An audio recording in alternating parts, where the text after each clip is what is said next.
25 నిమిషములు అవుతున్నది. సంఘము సిద్ధపడి రావాల్సిందిగా మనం చేసుకుంటున్నాము. సమయము చాలా విలువైనది. సమయాన్ని సద్వినియోగం చేసుకోవాల్సిందిగా మరొకసారి కోరుకుంటున్నాము.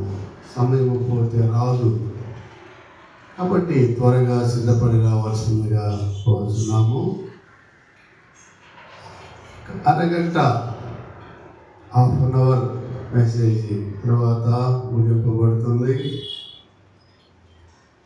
సంకీర్తనలో 85వ అధ్యాయము కోరహు కుమారులు కీర్తన 85వ అధ్యాయము 9వ వచనము సహోదరుడు సంజు చదివించినాడు. ఏమిటంటే, మన దేశములో మహిమ నివసించినట్లు ఆయన రక్షణ ఆయనకు భయపడు వారికి సమీపముగా ఉన్నది. ఆయన రక్షణ ఆయనకు భయపడు వారికి సమీపముగా ఉన్నది. ఆయనకు భయపడు వారికి మాత్రమే ఆయన రక్షణ సమీపముగా ఉన్నదని దేవుడు ఉదయకాలమున మనకి సెలవిస్తున్నాడు. రక్షణ చాలా విలువైనది, సమయము చాలా విలువైనది. ఈ రెంటిని దూరపరచుకుంటే కష్టము. అగ్నిగుండమన్నాడు దేవుడు. సమయము చాలా విలువైనది, ప్రాణము చాలా విలువైనది, రక్షణ చాలా విలువైనది. దేవుడు ఈ ఉదయ కాలమున హెచ్చరిస్తున్నాడు. రోమిలకు రాసిన పత్రిక 13వ అధ్యాయము, రోమిలకు రాసిన పత్రిక 13వ అధ్యాయము 11వ వచనము, 11వ వచనము. మరియు మీరు కాలమును ఎరిగి నిద్ర మేల్కొని వేళ అయినదని తెలుసుకోండి. మొదట మీరు కాలం ఎరగమంటున్నాడు దేవుడు. అపోజిట్ పౌలు ఈ మాటలు రాస్తున్నాడు. చూడండి, మీరు కాలమును ఎరిగి నిద్ర మేలుకొని వేళ అయినదని తెలుసుకొని అలాగు చేయుడి. ఏమిటి? మనం విశ్వాసులమైనప్పటి కంటే ఇప్పుడు రక్షణ మనకు మరి సమీపముగా ఉన్నది. రక్షణను తృణీకరణ చేసుకుంటే కష్టము. నీకు సమయాన్ని సద్వినియోగం చేసుకోవాలా. రక్షణను నీవు అంగీకరించకపోతే కష్టము. నీకు సమీపముగా ఉన్నాడు ఆయన. నా యందు భయభక్తులు గల వారికి నా రక్షణ సమీపముగా ఉన్నది. సమయము చాలా విలువైనది, రక్షణ చాలా విలువైనది, ప్రాణము చాలా విలువైనది. సమయము పోతే దొరకదు. పిలుస్తున్నాడు ఆయన. రక్షింపబడండి, మీరు రండి, నా యొద్దకు రండి. రండి, ప్రయాసపడి భారం మోసుకొనుచున్న సమస్త జనులారా నా యొద్దకు రండి, మీకు విశ్రాంతి కలుగజేస్తాను. విశ్రాంతి ఇస్తాడు ఆయన. కాలము నెరగమంటున్నాడు. కాలము నెరగండి. ఏమన్నాడు? మేల్కోమంటున్నాడు మిమ్మల్ని. మరియు మీరు కాలము నెరిగి నిద్ర మేలుకొను వేళ అయినదని తెలుసుకొని అలాగూ చేయుడి. మనము విశ్వాసులమైనప్పటికంటే ఇప్పుడు రక్షణ మనకు మరి సమీపముగా ఉన్నది. రక్షణను తృణీకరిస్తే కష్టము. నీకు కష్టము. విలువైనది రక్షణ. రక్షణ డబ్బులు పెట్టి కొంటే రాదది. ఇలా మార్పు ఉండాలా, దేవునికి ఇష్టరాలుగా జీవించాలి. ధనానికి రక్షణకి సంబంధం లేదు. ఈ లోక ధనానికి రక్షణకి సంబంధము లేదు. క్రొత్తగా జన్మించమంటున్నాడు ప్రభువు. నువ్వు క్రొత్తగా జన్మించు. నికోదేముతో చెప్పినాడు, క్రొత్తగా జన్మించలేవు. నికోదేమో క్రొత్త మనసు ఉండాలా, క్రొత్త జీవితం ఆరంభించు నువ్వు అన్నాడు. రక్షణ తృణీకరించేవంటే అపాయము నీకు అన్నాడు. జాగ్రత్త. మత్తయి సువార్త 25వ అధ్యాయము, మత్తయి సువార్త 25వ అధ్యాయము, మత్తయి సువార్త 25వ అధ్యాయము 1, 2, 3 వచనాలు. 25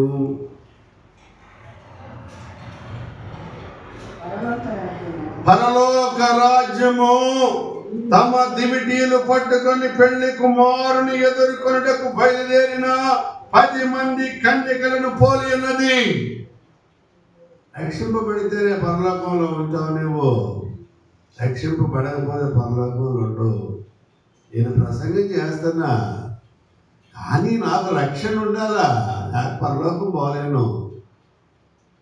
ప్రసంగం బాగానే చేస్తా, నా క్రియలు కూడా బాగుండాలా, నా పద్ధతి బాగుండాలా, నా నోటి మాట బాగుండాలా, నా ఉనికి బాగుండాలా, నా తలంపు బాగుండాలా. అప్పుడే ఆయన రాజ్యంలోకి నేను వారసుని అవుతాను. అయితే కాలేను. నువ్వైనంతే, ఎవరైనంతే. సిద్ధపాటు గురించి చెప్తున్నాడు. సిద్ధపడాలి. మనము రక్షణ కొరకు సిద్ధపాటు ఉండాలా, భయం ఉండాలా. నీకు నా యందు భయభక్తులు గల వారికి నా రక్షణ సమీపముగా ఉన్నది. భయం ఉంటేనే రక్షణ ఉంటుంది. దేవుని ఎడల భయము భక్తి ఉండాలా, లేకపోతే కష్టం అన్నాడు ఆయన. చూడండి, వీరిలో 5 బుద్ధి లేని వారు, 5 బుద్ధి గలవారు. బుద్ధి లేని వారును తమ దివిటీలు పట్టుకొని తమతో కూడా నూనె తీసుకొని పోలేదు. బుద్ధి లేని వాళ్ళు వీళ్ళు నూనె పోసుకొని బొమ్మంటున్నారు. వాళ్ళ బుద్ధి నీకు సిద్ధపడలేదు వీళ్ళు. రక్షణ అరుస్తా చెప్తున్నాం, మైకి పెట్టి చెబుతున్నాం. రండయ్యా, రండమ్మా, రక్షింపబడండి అని సిద్ధపాటు కలిగి ఉండమన్నాడు ప్రభుత్వ కాలంలో. బుద్ధి లేని వారు తమ దివిటీలు పట్టుకొని తమతో కూడా నూనె తీసుకొని పోలేదు. బుద్ధి గలవారు తమ దివిటీలతో కూడా సిద్ధెలలో నూనె పోసుకొని పోయిరి. బుద్ధి కలిగిన వారు నూనె తీసుకొని వెళ్ళారు. పెళ్లి కుమారుడు, సిద్ధపాటు కలిగిన వాళ్ళు, సిద్ధపాటు లేని వాడు గురించి చెప్తున్నాడు. పెళ్లి కుమారుడు ఆలస్యము చేయగా వారందరూ కునికి నిద్రించుచూ ఉండిరి. ఎందుకు చెప్తున్నాను ఈ మాట? నిద్ర గురించి. సిద్ధపాటు లేదు, ఈడకు రావాలని నీకు ఆలోచన లేదు, సిద్ధపాటు లేదు, నిద్రపోతున్నావు నువ్వు. నిద్ర మేలుకోమంటున్నాడు దేవుడు. చెప్పాడు కదా, నిద్ర మేలుకోమంటున్నాడు ఆయన. నా చదువుకున్నాక రోమాపత్రికలో చెప్పాడు ఆయన. ఏమన్నాడు? నిద్ర మేలుకోమంటున్నాడు. నిద్రపోవకండి, జాగ్రత్త, సిద్ధపాటు కలిగి ఉండమంటున్నాడు. నిద్ర మేలుకోమంటున్నాడు. 13-11 చూడండి. మరియు మీరు కాలముని ఎరిగి నిద్ర మేల్కొని వేళ అయినదని తెలుసుకోండి. ముందు మేల్కోండి, మీరు మేల్కొని సిద్ధపడండి. సిద్ధపాటు కలిగి ఉండాలి.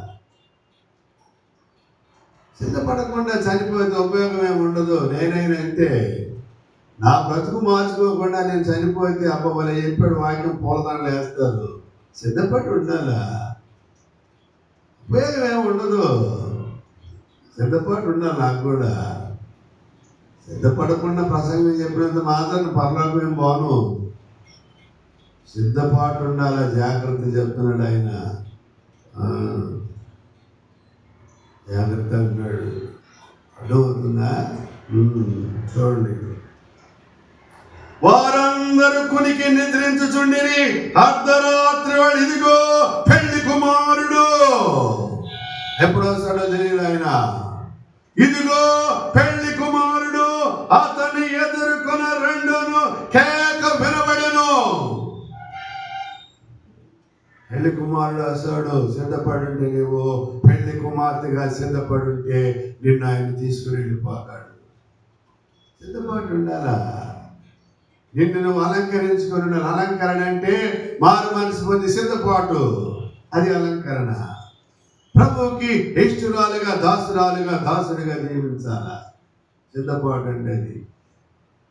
పెళ్లి కుమారుడు అంటే పెళ్లి కుమార్తె కావాలా. పెళ్లి కుమారుడికి పెళ్లి కుమార్తెగా సిద్ధపాటు ఉండాలా. నీకు భయము, భక్తి కలిగిన జీవితం ఉండాలా. అది కష్టం అన్నాడు ఆయన. ఇదిగో పెళ్లి కుమారుడు, అతనిని ఎదుర్కొన్న రెండని కేక వినబడెను. అప్పుడు ఆ కన్యకలు లేచి తమ దివిటీలను చక్కపరిచిరి గాని బుద్ధి లేని ఆ కన్యకలు, మా దివిటీలారిపోవచ్చున్నవి కనుక మీ నూనెలో కొంచెము మాకీడని బుద్ధి గల వారిని అడిగిరి. అందుకు బుద్ధి గల కన్యకలు ఏమంటున్నారు? బుద్ధి కలిగిన కన్యకలు, మాకును మీకును ఇది చాలదేమో, మీరు అమ్ము వారి యొద్దకు పోయి కొనుక్కునడని చెప్పిరి. వారు కొనబోచుండగా పెళ్లి కుమారుడు వచ్చెను. అప్పుడు సిద్ధపడి ఉన్నవారు ఆయనతో కూడా పెళ్లి విందులోనికి పోయిరి. సిద్ధపాటు లేని వాళ్ళు విడిచిపెట్టబడ్డారు. సిద్ధపడిన వాళ్ళు మాత్రమే పెళ్లి కుమారుడితో లోపల ప్రవేశించారు. సిద్ధపాటు ఉండాలా. సిద్ధపాటు లేకపోతే కష్టం అన్నాడు. జాగ్రత్త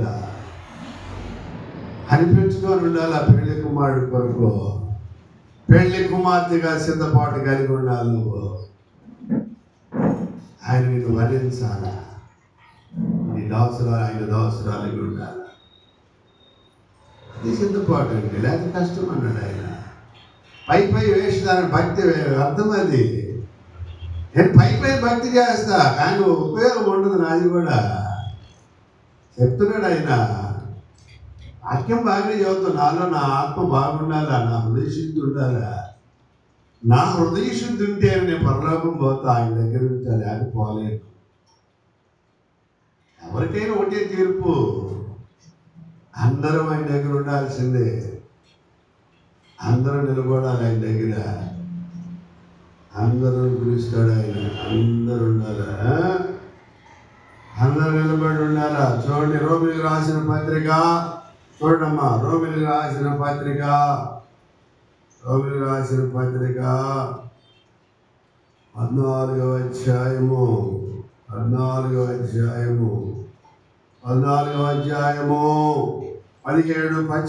17, 18 వచనాలు. దేవుని రాజ్యము భోజనమును పానము కాదు గాని నీతియు సమాధానమును పరిశుద్ధాత్మ యందలి ఆనందమునై ఉన్నది.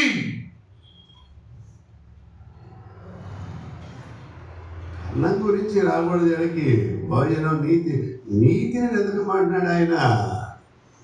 సమాధానం ఉండాలి మనకి. పరలోక రాజ్యంలో ఉంటాం అప్పుడు. లేకపోతే కష్టమన్నాడు. నీతియు సమాధానమును పరిశుద్ధాత్మ యందలి ఆనందమునై ఉన్నది. ఈ విషయమునందు క్రీస్తునకు దాసుడైన వాడు దేవునికి ఇష్టుడును మనుషుల దృష్టికి యోగ్యుడనై ఉన్నాడు. దేవుడు ఇష్టపడతాడు. అప్పుడు దేవుడు ఇష్టపడాలంటే నీతి సమాధానం నీలో ఉండాలా. అవి ప్రవహించాలి నీలో. నీతి సమాధానం లేకపోతే ఆయన రాజ్యంలో చాలేమో. ఇష్టలుగా ఉండాలి ఆయనకి. ఇష్టలుగా ఉంటే ఆయన కొనిపోతాడు మనల్ని. 10 మంది కన్యకలు 5గురు బుద్ధి లేని వాళ్ళు 5గురు బుద్ధి కలిగిన వాళ్ళు కనిపెట్టుకొని ఉన్నారు. బుద్ధి కలిగిన వాళ్ళు పరలోక రాజ్యంలో ఉన్నారు. తర్వాత చూడండి 10వ వచనము 14వ అధ్యాయము రోమిలికి రాసిన పత్రిక 14వ అధ్యాయము 10వ వచనం. అయితే నీవు నీ సహోదరునికి తీర్పు తీర్చునేలా, నీ సహోదరుని నిరాకరింపనేలా మనమందరము దేవుని న్యాయపీఠము ఎదుట నిలుతుము. అందరూ ఉండాలా, అందరు నుంచోవాలా, దేవుని న్యాయపీఠం ఎదుట నుంచోవాలా. గొప్పవారేమి కొద్దివారేమి అందరు నుంచోవాలా. అయ్యా భూలోకములో భలే గొప్ప ప్రసంగం చేశా, నుంచోడా పో. ఏది నీ ప్రసంగము? శుద్ధి ఏది నీకు? ఏం ప్రసంగం ఆయన చేసింది? శుద్ధి, ఆత్మశుద్ధి ఉండాలా, ప్రేమ ఉండాలా. పాపడ్డావు నువ్వు, నుంచోరు క్షమాపణ చెప్పాలి. నేను ఇక్కడ చెప్పిపోవాలి. అక్కడికి ఆడకు చనిపోయిన తర్వాత ఆడుకొని నుంచున్న ఏం లేదు. ఈయన పాప క్షమాపణ ఆరు మనసు పొందిపోవాలా. ఆ సంగతి చెప్పినంత మాత్రం ఎవరు పరలోకం వారు. కొత్తదే ఇదంతా. ఆత్మశుద్ధి ఉండాలా, ఆత్మశుద్ధి ఉండాలి. ఆత్మశుద్ధి ఉంటేనే పరలోకం. హృదయ శుద్ధి గల వారు ధన్యులు, వారు దేవుని చూచగలరు. గొప్పవారేమి కొద్దివారేమన్నారు. గొప్పవాడికైనా ఒకటే తీర్పు, కొద్దివాడికైనా ఒకటే తీర్పు. తీర్పులో తేడాలే ఉండవు. నాకు ఒక తీర్పు, నీకు ఒక తీర్పు. ఆయన నాకంటే ఇంకా బాగా ప్రసంగం చేసాడు, ఆయనకు ఎన్నేం ఉండదు. అందరి నుంచి వాళ్ళ న్యాయపీఠ వెళ్తా. శిక్ష ఒకటే అందరికీ, కఠిన శిక్ష ఉంటుంది. జాగ్రత్త అన్నాడు ఆయన, కఠిన శిక్ష చెప్తున్నాడు ఆయన. నా తోడు ప్రతి నాలుకను, నా ఎదుట వంగను ప్రతి నాలుక దేవుని స్తుతించునని ప్రభువు చెప్పుతున్నాడని వ్రాయబడినది కనుక మనలో ప్రతి వాడును తన గురించి దేవునికి లెక్క అప్పగింపవలెను. లెక్క చూస్తాడు నాది కూడా. అయ్యా నువ్వు మారు మనిషిపోయింది ఎప్పుడు మనం తిట్టావుగా, రాసి పెడతాడు, అంచనా రాస్తాడు. నన్ను ఏం వదలడు దేవుడు. అది వాడిని తప్పు అనుకో, నువ్వు మంచోడివేగా, నువ్వు ఎందుకు కోరుకోవాలా. సేవ దూరే సందు సాధారణుడు కనబడితే దాన్ని ప్రబలం చేస్తాడు. జాగ్రత్త అన్నాడు. వెలుకోగలిగి ఉండండి, మీరు వెనుక ఉండాలా. మళ్ళా నేను మొదటి అడగలాలా, పాలు తాగాల, పోయి అమ్మ దగ్గరికి వెళ్ళి మళ్ళా పాలు తాగాల. బలమైన ఆహారం తినమంటున్నాడు. అలా అక్షరాలు తింటారా పోయి తప్పు చేస్తే.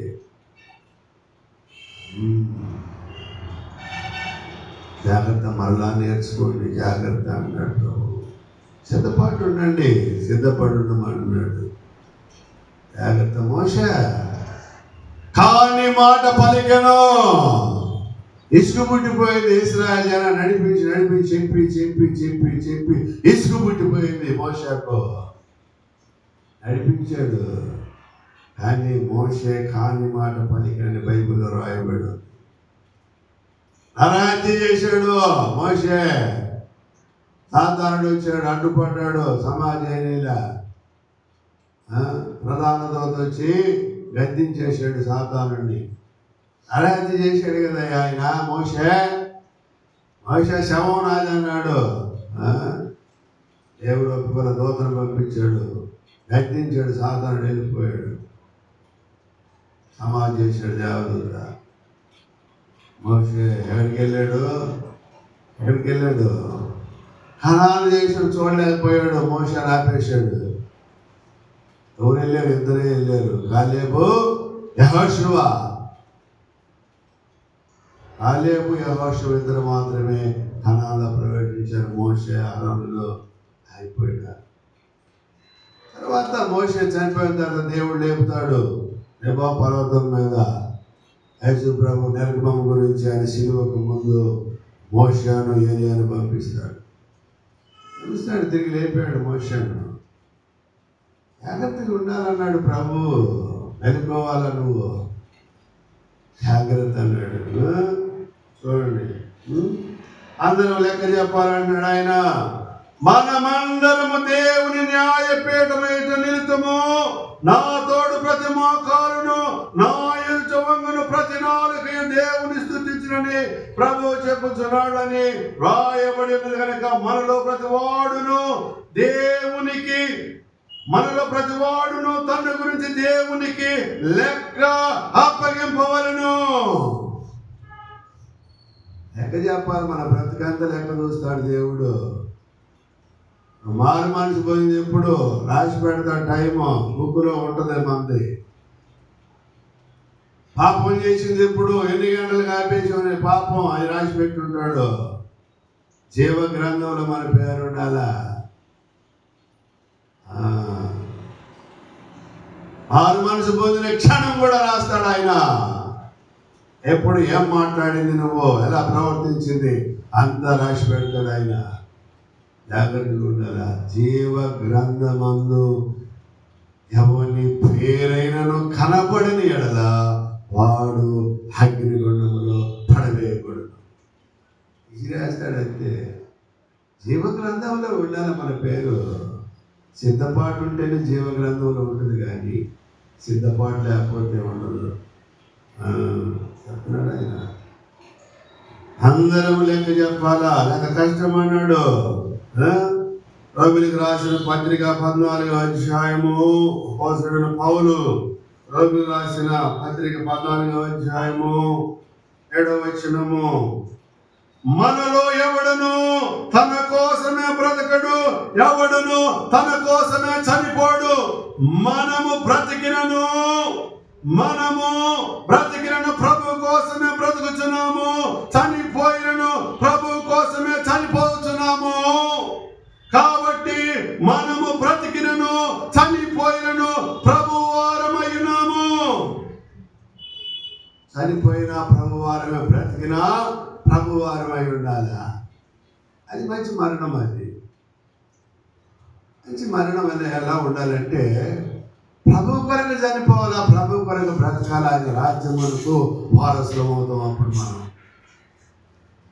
అదే మనం తిని తాగి సుఖించి జీవించి అయ్యి చెడ్డ అలవాట్లు నేర్చుకొని చనిపోతే ఉపయోగం ఏమి ఉండదు. తీర్పు ఉంటుంది అక్కడ. ఏం చెప్పాడు ఆయన? ప్రతి ఒక్కరూ లెక్క అప్పగించవలను. లెక్క చెప్పాలా దేవునికి. అందరూ నిలబడాల్సిందే.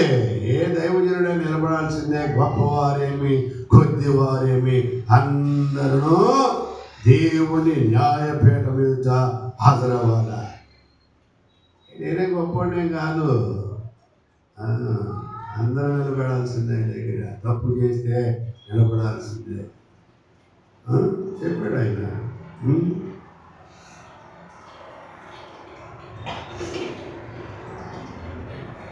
తాను మృతులకును సజీవులకును ప్రభు అయినకు ఇందు నిమిత్తమే కదా క్రీస్తు చనిపోయి మరలా బ్రతికెను.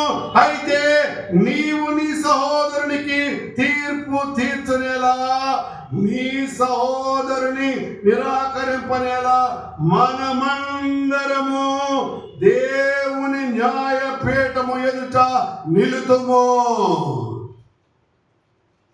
ఇక్కడ తప్పు జడ్జిమెంట్ రావచ్చు, సరైన జడ్జిమెంట్ దేవుడు ఇస్తాడు.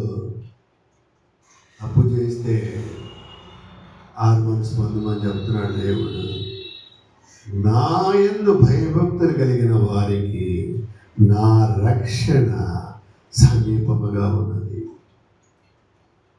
అందరూ నుంచోవాలా. గొప్పవారేమి కొద్దివారేమి అందరూ దేవుని న్యాయపీఠం హాజరవ్వాలా. మనుషులు ఉండాలా, లేకపోతే కష్టం అన్నాడు ఆయన.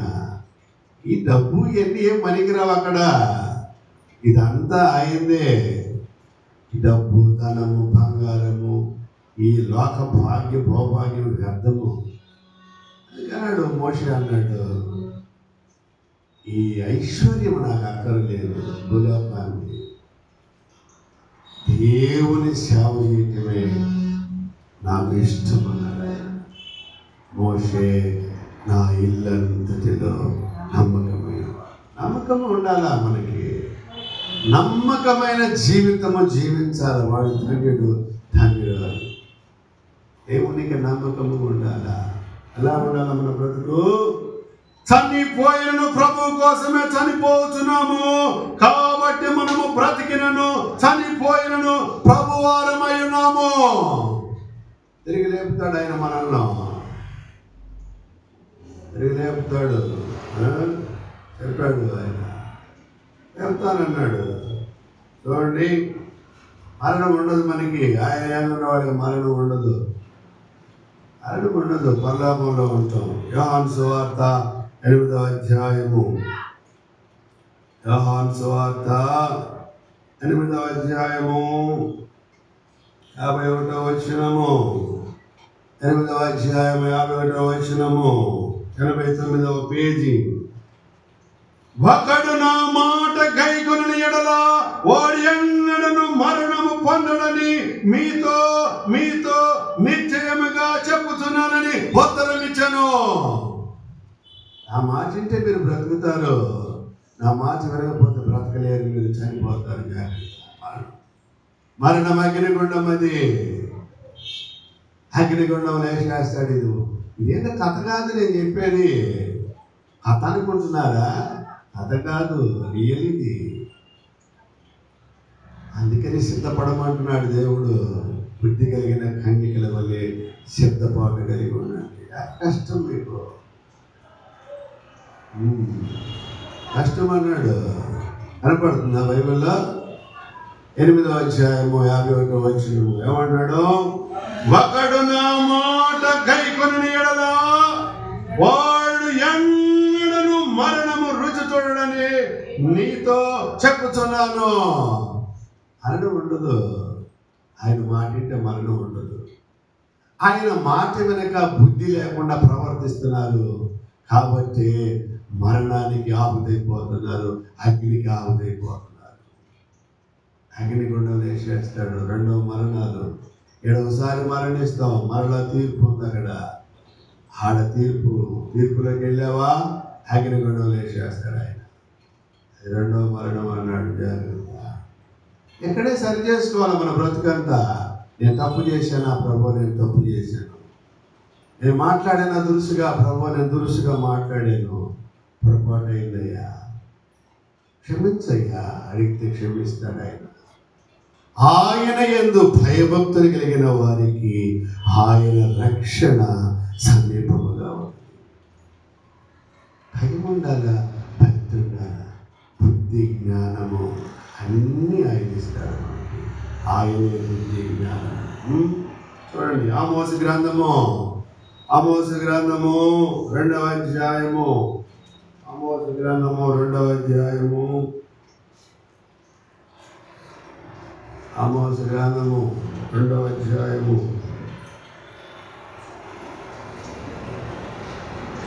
757వ పేజీ. ఆమోసు గ్రంథము 2వ అధ్యాయము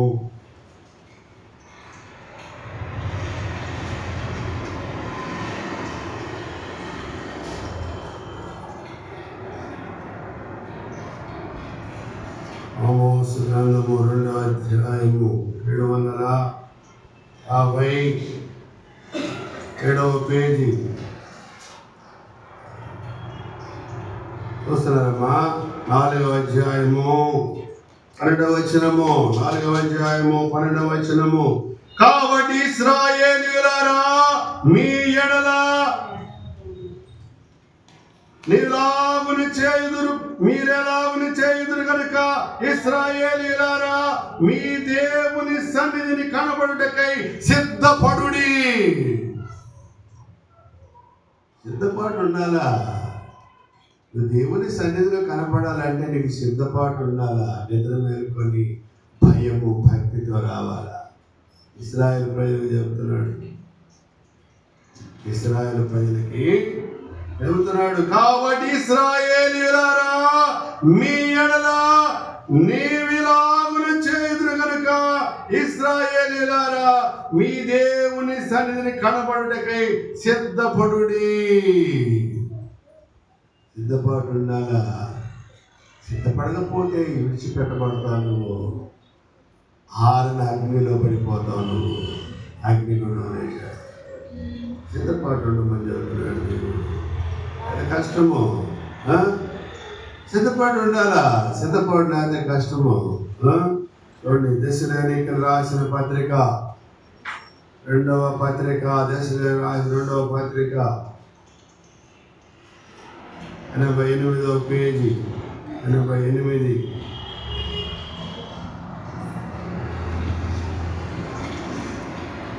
దశలోనికి రాసిన రెండవ పత్రిక, రెండవ అధ్యాయము,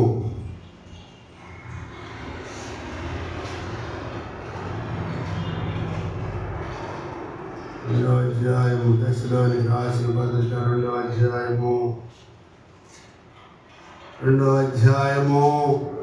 13వ వచనము, 13వ వచనము. ప్రభు వలన ప్రేమింపబడిన సహోదరులారా, ఆత్మ మిమ్మును పరిశుద్ధపరచుట వలనను మీరు సత్యమును నమ్ముట వలనను రక్షణ పొందుటకు దేవుడు ఆది నుండి మిమ్మును ఏర్పరచుకుని గనుక మేము మిమ్మును బట్టి ఎల్లప్పుడూ దేవునికి కృతజ్ఞతాస్తుతులు చెల్లింప బద్ధులమై ఉన్నాము. ఎలా ఉండాలా చెప్తున్నాడు ఆయన. రక్షణ పొందుటకు దేవుడు ఆది నుండి మిమ్మును ఏర్పరచుకొనెను. మనల్ని ఏర్పాటు చేసుకున్నాడు దేవుడు. రక్షణ పొందమని చెబుతున్నాడు. రక్షణ పొందాలా? రక్షణ పొందితే రక్షింపబడతా, లేక కష్టం అన్నాడు. ఆదిలో చెప్పాడు, మరలా ఇప్పుడు చెబుతున్నాడు. ఆదిలో ఉన్న ప్రజలకు చెప్పినాడు, ఆదాము అవ్వకు చెప్పాడు. పండు తిన్నారు, బయటికి వెళ్ళిపోయారు. ఆజ్ఞ అతిక్రమం పాపము, పాపములో వచ్చే జీతము మరణము. వెళ్ళిపోయారు, గెట్ అవుట్ అన్నారు. వెళ్ళిపోయారు. ఇద్దరిని పంపించేసాడు. ఏం చెబుతున్నాడు ఆయన? రక్షణ పొందుటకు దేవుడు ఆది నుండి మిమ్మల్ని ఏర్పరచుకొని కనుక మేము మిమ్మల్ని బట్టి ఎల్లప్పుడూ దేవునికి కృతజ్ఞతాస్తుతులు చెల్లింప బద్ధులమై ఉన్నాము. ఆది నుండి అంతం వరకు సహించిన వాడే రక్షింపబడును. అంతవరకు ఉండాలి. అంతవరకు సహించాలి. మనము రక్షించబడతాం, లేక కష్టం. ఏర్పాటు చేసుకున్నాడు మనల్ని. జాగ్రత్త అన్నాడు. మీకు కలిగిన దానిని జాగ్రత్తగా చేపట్టుకున్నాడు. త్వరగా వస్తాను, వచ్చి మిమ్మల్ని తీసుకుని వెళ్ళిపోతున్నాడు ఆయన. ఒక మాట చేయని ముగిస్తాను. పేతురు రాసిన మొదటి పత్రిక 214వ పేజీ. పేతురు రాసిన మొదటి పత్రిక పేతురు రాసిన అపోస్తలుడు. పేతురు అంటే ఆది అపోస్తలుడు ఒకడు. పేతురు గొప్ప సేవ చేశాడు.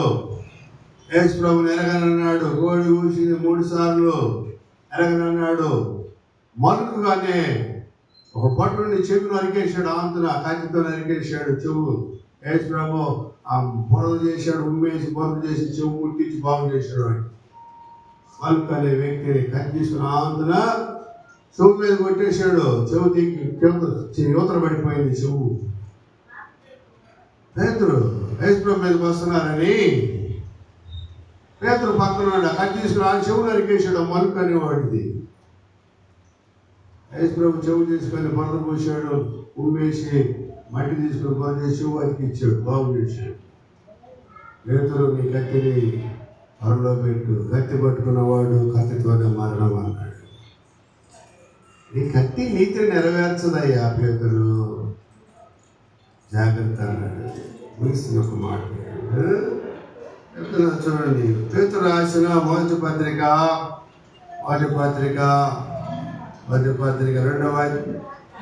2వ అధ్యాయము 16వ వచనము. 16వ వచనము. నేను పరిశుద్ధుడనయ్యున్నాను గనుక మీరును పరిశుద్ధులయ్యుండుడని వ్రాయబడి ఉన్నది. కాగా మీరు విధేయులకు పిల్లలై మీ పూర్వపు అజ్ఞాన దశలో మీకుండిన ఆశలు అనుసరించి ప్రవర్తింపగా మిమ్మును పిలిచిన వాడు పరిశుద్ధుడై ఉన్న ప్రకారము మీరును సమస్త ప్రవర్తన యందు పరిశుద్ధులై ఉండుడి. సమస్త ప్రవర్తన బాగుండాలా. సమస్త ప్రవర్తన అన్నాడు. 99.9% శంకర్రావు ఇస్ వెరీ గుడ్. 1% ఉంది. ఆ 1% సాతానుడు దొరుకుతాడు. సాతానుడు లాక్కొని వెళ్ళిపోవటానికి ట్రై చేస్తాడు. సాతానుడు నాలో దూరాడా అతలాకుతలం చేసేస్తాడు. జాగ్రత్త జాగ్రత్త. సాతానుడు ఎవరిని మృంగుదనని బయట గర్జించు సింహము వలె ఉన్నాడు. అన్ని బాగానే ఉన్నాయి. Very good. ఒకటి కొద్దుగా ఉంది. ఆ వీక్నెస్ ఎక్కడ ఉంటుందో సాతానుడు గమనిస్తాడు. ఎక్కడ దొరుకుతారని ఎదుగుతాడు చదువుతాడు. జాగ్రత్త అన్నాడు ఆయన. ఏమన్నాడు? సమస్తం అన్నాడు. చూడండి 16 వచనము. కనుక మీరును పరిశుద్ధులై ఉండుడని వ్రాయబడి ఉన్నది కాగా మీరు విధేయులకు పిల్లలై మీ పూర్వపు అజ్ఞాన దశలో మీకు ఉండిన ఆశలు అనుసరించి ఆశల కోసం జీవించకూడదు. దేని కొరకు జీవించాలా?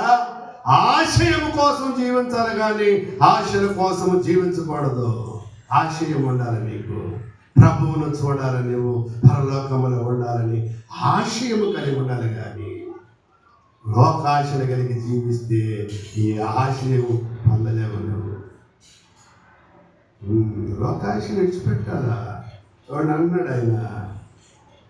పూర్వం మీకుండిన ఆచరణ అనుసరించి ప్రవర్తింపగా మిమ్ముని పిలిచిన వాడు పరిశుద్ధుడైన ప్రకారము మీరును సమస్త ప్రవర్తన యందు పరిశుద్ధులై ఉండండి. సమస్త ప్రవర్తన అన్ని విషయాలలో పరిశుద్ధముగా ఉండాలి. నువ్వు అన్నిటిగా అన్నాడు. ప్రార్థన చేసుకున్నావు, కళ్ళు మూసుకున్నావు. అన్ని విషయాల్లో పరిశుద్ధులుగా ఉండాలి. అన్ని విషయాలలో.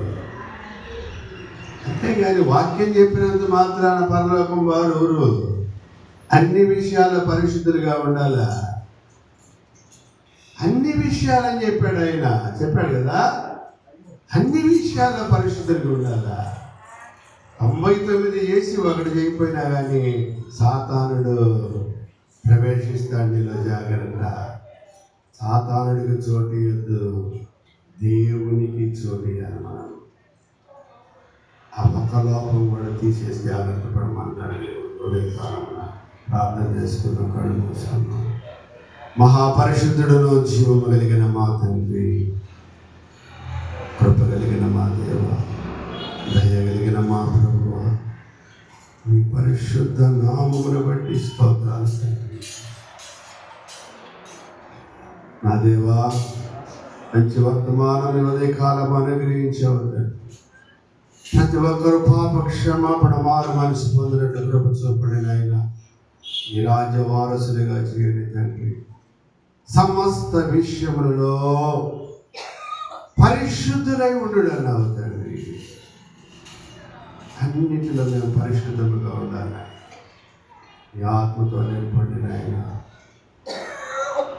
ఒకరి జన్మ దినము కంటే ఒకరి మరణ దినమే మేలన్నావు తండ్రి. మరణం అనేది మనందరికీ సంప్రాప్తమై ఉన్నది నాయన.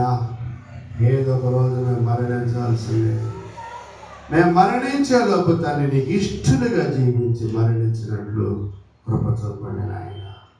సమస్త విషయములలో మీరు పరిశుద్ధులై ఉండడన్నావు తండ్రి.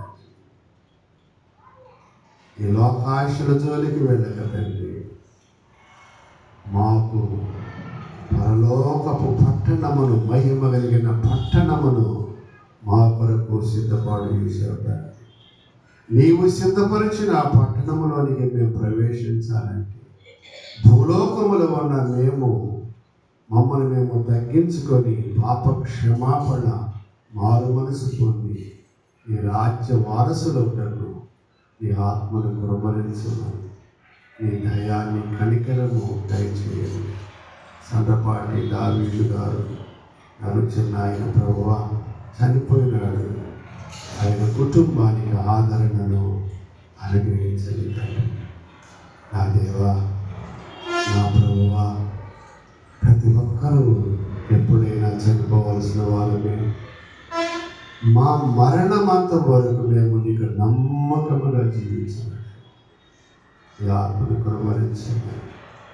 బ్రతికినను ప్రభు కోసమే, చనిపోయినను ప్రభు వారమైనాము అని చెప్పారు. అనుగ్రహించమని ప్రార్థపడుతున్నాను. అవును తండ్రి, ఒకరి జన్మదినము కంటే ఒకరి మరణదినమే లేదన్నారు తండ్రి. నా దేవా, సుగంధ తైలము కంటే మంచి పేరు లేదన్నావు నాయన. సుగంధ తైలము అవసరం లేదయ్యా, మంచి పేరు ఉంటే జీవ గ్రంథములో నీ పేరు ఉంటుంది, మా పేరు ఉంటుంది అయ్యా. జీవ గ్రంథములో మా పేరు రాయమని నీ ఆత్మతో నింపున్నాను. సర్వశక్తిమంతుడు మహాదేవుడైన యేసు క్రీస్తు పరిశుద్ధ నామములో మిక్కిలి వినయముగా ఈ ప్రార్థనను సమర్పించుకుని వేడుకుంటున్నాం మా తండ్రి. ఆమేన్. పరలోకమందున్న మా తండ్రి, నీ నామము పరిశుద్ధపరచబడునుగాక, నీ రాజ్యము మాకు వచ్చునుగాక, నీ చిత్తము పరలోకమందు నెరవేర్చినట్లు భూలోకములో నెరవేరుగాక. ఏడు మందిన ఆహారం నేడు మాకు దయచేయము. మరణస్థులను క్షమించిన ప్రకారం మరణములను క్షమించు. మమ్మల్ని శోధనలోకి తప్పించండి. ఎందుకంటే రాజ్యము, బలము, మహిమ నిరంతరము నీవైనావు మా తండ్రి. ఆమేన్. తండ్రి, కుమార పరిశుద్ధాత్మ ఈ ఏక దేవుడు మనందరికీ తోడై ఉండును గాక. ఆమేన్, ఆమేన్, ఆమేన్.